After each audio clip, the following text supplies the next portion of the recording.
along with it, and they indeed enjoy Python. I like Python and processing.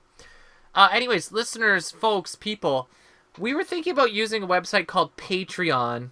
You know what? Maybe we'll talk about this on the podcast. Never mind. Thanks for joining us. I was thinking about it, but I'm tired. You told them to hang on for their opinion.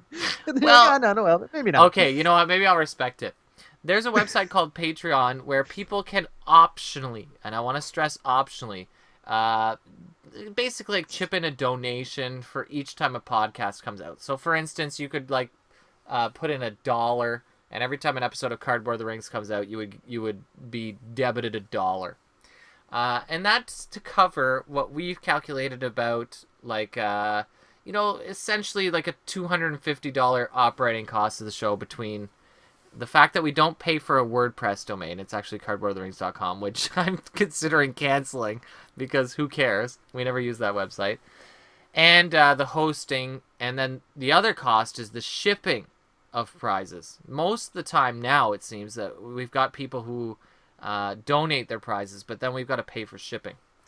So I don't know, is that the kind of thing where listeners will be like, whoa, what the hell, you guys are nagging for cash now? Or is it the kind of thing where people will either opt in or opt out of it and not really care? Now we gotta wait for the lag for people to say. Okay, no putting out podcasts every hour.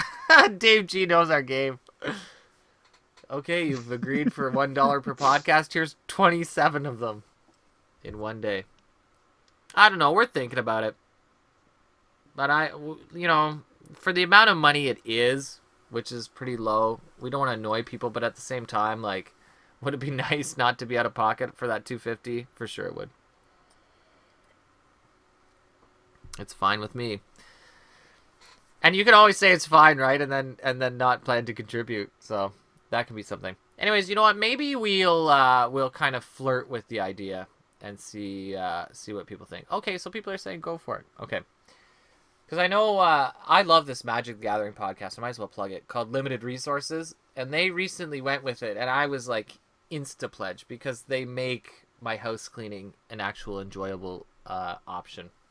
And much like we would do it, is there's no obligation. We'll still put out the same old content completely for free. And, if you feel like donating, you can. Been fun knowing you guys. Oh, the chat is done. He's like, forget it. Anyways, folks, thanks for listening. Check us out on all the places that you know where to check us out. Especially beers at Gen Con are expensive. It sure is, Dave. Even though I sold all my games and made a ton of cash this year. Anyways, not to hate on the 20 to 30 this year by any means. Do check us out on all the different areas that we're available on. Twitter, Facebook, la-di-da. We know everybody in this room now. It's like preaching to the choir here. So, folks, thanks for watching this Twitch stream. It's amazing that we won. It was a fairly lengthy battle, but you know what? Bringing the ring to Mordor is no easy bit of business. You know what I'm saying? It is difficult. So you gotta struggle with that quest, and we struggled along with Frodo, and we won. We Sean, gave you a thematic playthrough. That's right. People are wondering, oh God, why didn't these you're guys just have the friggin' Eagles welcome. fly it? Anyways, folks, thanks for listening. We will talk to you. Well, technically, we're supposed to do a podcast next week, but who knows? So we'll talk to you relatively soon. And I'm going to go upload that the episode 68 right now. And we actually have an interaction with Caleb via email, kind of in real time. It's interesting. Anyways, enjoy episode 68. Have a good night, folks. We will talk to you soon. Bye-bye. Bye-bye. Sean, how do I stop this now? Oh, this is embarrassing. The stop streaming button. There it is. Bye, folks.